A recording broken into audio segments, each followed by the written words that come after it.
Okay, let's dive right into this explainer. We are leaving the sunlit world completely behind us today. I want you to literally imagine stepping away from the surface and descending into an ultra-realistic, shadowy limestone cave. The air temperature immediately drops, the dampness clings to your skin, and the comforting sounds of the surface just fade into absolute echoing silence. Today, we're exploring the terrifying, true stories of explorers who wandered into the deep and what happens when human psychology meets the relentless, unchanging architecture of the abyss. So, as we pan around this muddy rock corner into the deep, creeping shadows, you've got to ask yourself a very simple but honestly terrifying question. What happens when the lights actually go out? We take light for granted, right? It's our primary connection to reality, our main tool for spatial awareness. But underground, light is a precious, finite resource. When it runs out, the environment doesn't just change, it entirely disappears. Just pause for a second. Try to feel the claustrophobia here. We are not talking about your bedroom at midnight. We're talking about absolute, total darkness, the kind where you literally cannot even see your own hand touching your face. It is a profound, heavy nothingness that immediately begins to strip away your sense of direction, your sense of time, and eventually your sense of reality. And that terrifying realization, well, that's the foundation of our first case study. It's perfectly summed up by this chilling quote, illuminated here by a flickering, dying headlamp.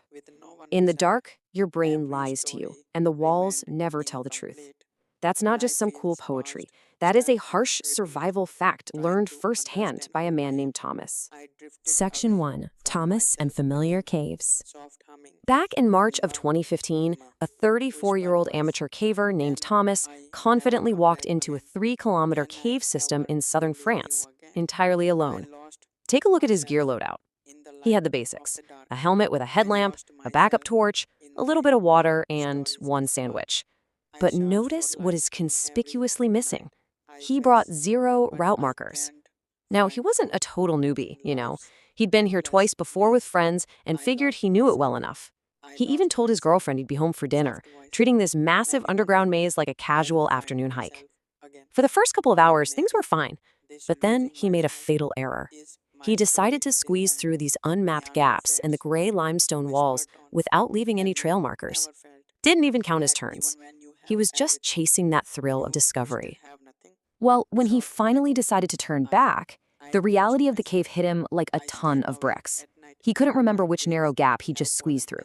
Every single chamber looked exactly the same. Gray rock, muddy floor, deep shadows. Spatial disorientation just completely took over. He'd pick a direction, crawl, and unfamiliar rock. Try again, same thing. He eventually ended up in the exact same chamber 3 separate times. He was literally walking in circles. And as he did, his primary headlamp flickered out. Dead. His backup torch? That gave out just 2 hours later. So the crucial point is really captured by this number, 19. For 19 agonizing hours, Thomas sat shivering in total, absolute darkness, just slowly eating his one sandwich, sipping his water, and talking out loud just to stop himself from going completely insane with panic. Luckily, his girlfriend had called the police, and a specialized cave rescue team found him about 800 meters from the entrance. He made it out, but man, he learned a permanent lesson about how fast the underground can strip away your confidence. Moving on to Section 2, Mammoth Ridge Light Failure. In the fall of 2007, 5 college students from Kentucky decided to spend their Saturday exploring a wild cave on private land. The local farmers said okay, but warned them very clearly, do not go too deep.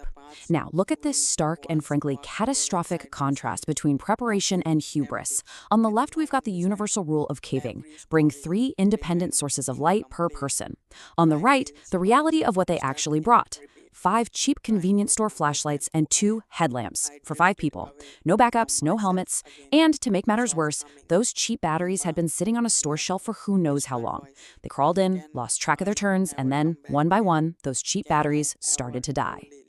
You can imagine the creeping dread setting in.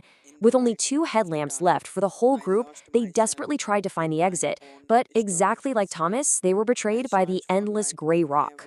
After 2 exhaustive hours of just wandering, the panic hit them all at once. They recognized the floor. They had walked in a complete, exhausting circle, right back to the exact room they started in. So let's look at how a sensory anchor becomes a vital survival technique here. One student started crying, another was hyperventilating. But the group leader made an incredibly smart call. Turn off the remaining lights to save battery and just sit. They sat in absolute darkness for 30 minutes. And in that terrifying silence, they found their sensory anchor, which is basically a distinct sound or feeling you use to regain orientation. Because they forced themselves to be totally still and quiet, one student heard it. The incredibly faint sound of a dripping stream. A stream they knew for a fact led back to the entrance. Following that faint sound absolutely saved their lives. It took them 4 more grueling hours of crawling and backtracking in the pitch black, but they finally saw a gray glow. They stumbled out at 2 in the morning, 14 hours after they had first entered, shivering, covered in mud, and met by the farmer at dawn, who just shook his head at them. They barely escaped, all because they ignored the most basic rules of light. All right, Section 3, the Paris Catacombs maze. We're going to shift the atmosphere to something deeply chilling now as we descend beneath the Val de Grace Military Hospital in November 1793. I want you to focus on this massive number, 300.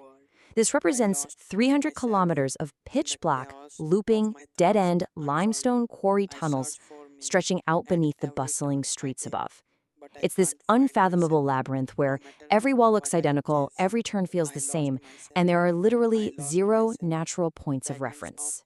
And to make this maze even more psychologically terrifying, these unmapped passages are the final resting place for 6 million dead Parisians.